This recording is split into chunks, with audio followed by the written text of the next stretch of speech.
ఎలాగున్నారు? అందరూ బాగున్నారా? నేను సునీత కుకింగ్. ఈరోజు నేనేం చేస్తున్నానంటే గోంగూర పచ్చడి చేస్తున్నాను. గుంటూరు వారి స్టైల్లో చేస్తున్నాను. ఇది చాలా పుల్లపుల్లగా టేస్టీగా కూడా ఉంటుంది. అలాగే నాకు లైక్ చేయండి, కామెంట్ చేయండి, సబ్స్క్రైబర్ చేసుకోండి. ఈ పచ్చడి చక్కగా ఇలా చేసుకుని మనం వారం రోజుల వరకు మనకు అలాగే ఉంటుంది, పాడవదు. అలాగే ఏమేమి కావాలంటే నేను 3 కట్టలు గోంగూర తీసుకుని చూడండి ఇలాగా మనకు శుభ్రంగా నీట్గా కడిగేసుకుని వేసుకుంది. మన బెజ్జల గిన్నెలతో పెట్టుకుని అందులో కడిగేసుకుని నీట్గా ఇలా పెట్టాను నేను. ఆకు 3 కట్టలు గోంగూర ఇది మొత్తం ఎంత తీసేసి శుభ్రంగా చేసి పెట్టాను. అలాగే 3 టమాటీలు, 1 ఉల్లిపాయ కూడా తీసుకున్నాను. పచ్చిమిరకాయలు ఒక 7 మనకు సరిపడగా కారం తగ్గ తీసుకున్నాను. అలాగే జీలకర్ర, మెంతులు, వెల్లుల్లిపాయలు 2 రబ్బలు తీసుకున్నాను. వెల్లుల్లిపాయలు కూడా తీసుకున్నాను. ఎక్కువగా తీసుకోవాలి వెల్లుల్లిపాయలు అనేవి.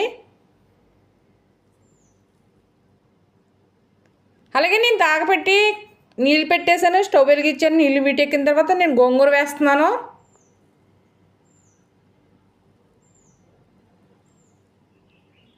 ఇది ఇలాంటి బెజ్జాల గిన్నె తీసుకోవాలి. మనకి ఇసుక చాలా ఇసుక ఉంది, ఇసుక అంతా పోయింది. అలా బెజ్జాల గిన్నెతో బాగా నీట్గా కడిగితే చక్కగా మనకి ఇసుకున్న మట్టి ఉన్న అలాగా ఆకుకూరలు ఏమైనా సరే అలా బెజ్జాల గిన్నెలు వేసుకుంటే మొత్తం పోతుంది. అలాగే కరివేపాకు రబ్బలు 3 వేస్తున్నాను.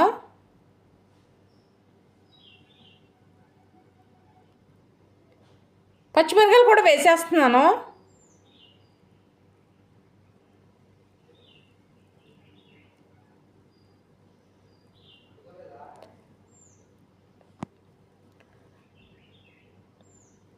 అలాగే కట్ చేసి పెట్టిన టమాటీలు వేస్తున్నాను. 3ను పొడవుగా కట్ చేసి పెట్టాను. అలాగే జీలకర్ర ఎక్కువ వేసుకోవాలి. 3 స్పూన్లు వేసాను జీలకర్ర. వెల్లుల్లిపాయలు ఎక్కువ వేసుకోవాలి. అలాగే మెంతులు కూడా వేస్తాను, 1 స్పూన్ మెంతులు. వెల్లుల్లిపాయలు కప్పుడు వచ్చే చూడండి ఇలాగా లైట్గా కొంచెం లైట్గా సెదగొట్టుకుని వేసుకోవాలి. ఇవన్నీ మొత్తం కలిపేయాలి. భలే స్మెల్ వస్తుంది, చాలా బాగా స్మెల్ వస్తుంది. వెల్లుల్లిపాయలు ఇవి జీలకర్ర వేసాను కదా.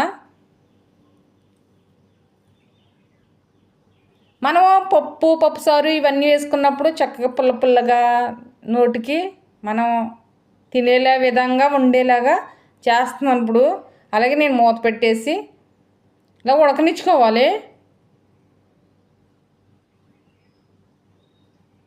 టమాటీలు, పచ్చిమిరకాయలు కూడా ఉడికిపోవాలి. సాల్ట్ వేసాను, 1 స్పూన్ వేసాను. అలాగే ఆఫ్ వేస్తున్నాను. తర్వాత మనకు సరిపోతే వేసుకోవచ్చు. సాల్ట్ సప్పకున్నా చిన్న స్పూనుడు పసుపు కూడా వేసేసాను. కారం స్పూను ఆఫ్ వేస్తున్నాను. కారం వేస్తున్నాను, స్పూన్ ఆఫ్ వేసాను. ఇది కూడా మొత్తం ఇలా కలిసిన వరకు మనం కలుపుకుని టేస్టీగా ఉంటుంది. చాలా ఒకసారి ట్రై చేయండి ఇలాగా. అలాగే నేను మొత్తం నీళ్ళు అయిపోయింది, చల్లారిన తర్వాత మీకు చూపిస్తున్నాను ఇలా వచ్చింది. అలాగే మిక్సీ జార్ తీసుకుని నేను మిక్సీ పడతాక వేస్తున్నాను. ఆఫ్ వేసి ఆపు కూడా ఉంచేస్తున్నాను, తర్వాత మళ్ళీ వేద్దారని. చూడండి ఈ ఆపు తీసేసి ఇది ఆపు ఉంచాను. మిక్సీ మొత్తం పట్టేసిన తర్వాత మీకు చూపిస్తాను. ఇలాగ లైట్గా కొంచెం మరుగుగా ఉన్నట్టు చేసుకోవాలి, మిక్సీ పట్టుకోవాలి. అలాగే అదే దాకా పెట్టి నేను వీటెక్కిన తర్వాత ఆయిల్ పోస్తున్నాను. కొంచెం ఎక్కువగా పోసుకోవాలి పచ్చడి అన్నది. అలాగే వెల్లుల్లిపాయలు, పచ్చిశనగపప్పు, జీలకర్ర, సాయమినపప్పు, లైట్గా ఆవాలు కూడా ఉన్నాయి, అవి వేసాను ఆయిల్ వీటెక్కిన తర్వాత.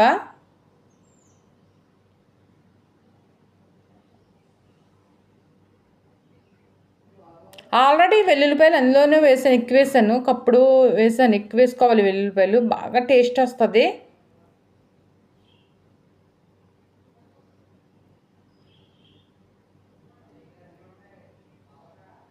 కరివేపాకు కూడా వేస్తున్నాను. ఇలా కరివేపాకు వేసిన తర్వాత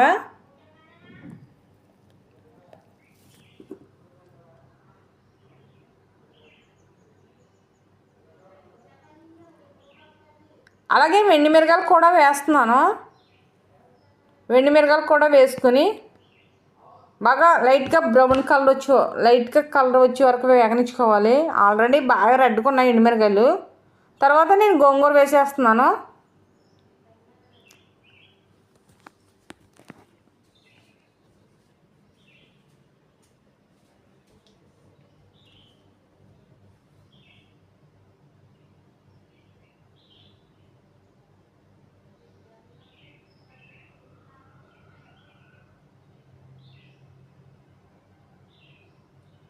మొత్తం ఇదంతా కలుపుకోవాలి. మొత్తం మనకి ఆయిల్ పచ్చడి అన్నది మొత్తం కలవాలి. చూడండి ఎలాగ ఉడికి మనకి పచ్చడి మీదకి ఆయిల్ అనేది తేలిపోవాలి. అప్పుడే మనకి పచ్చడి అన్నది అయిపోతుందనే అర్థం. మనకు అర్థమైపోతుంది. మనం కలుపుతూనే ఉండాలి. ఆయిల్ ఇలాగ పైకి వచ్చేసినప్పుడు పచ్చడి అయిపోతుంది అనుకోవచ్చు. అలాగే నేను ఉల్లిపాయ తీసుకున్నాను కదా, ఉల్లిపాయ చిన్న చిన్న ముక్కలు కట్ చేసేసి పెట్టినవి.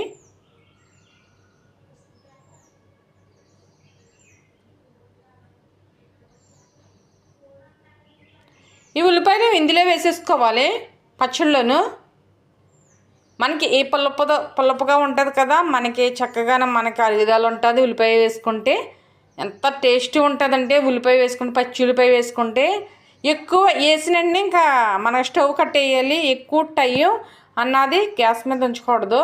అలాగే నేను వేరే గిన్నెలో వేసాను. నేను రైస్ కూడా పెట్టుకుని తింటున్నాను. పచ్చడి పుల్లగా ఉంటుంది. పుల్లగా ఉంటుంది పచ్చడి.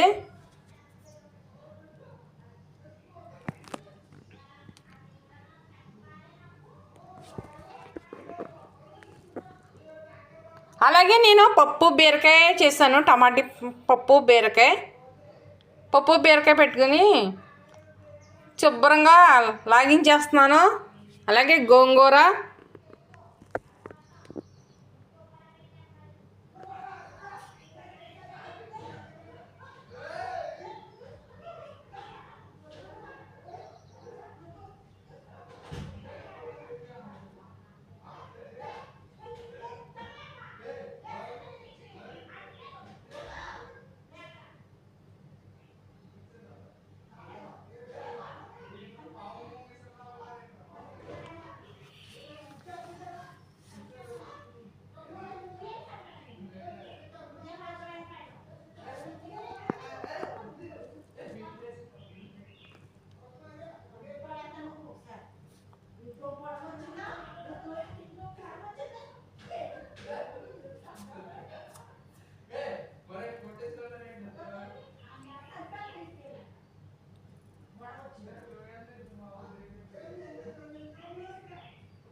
చాలా పుల్లగా చాలా కమ్మగా ఉంది పచ్చడి అన్నది. చాలా టేస్టీగా ఉంది.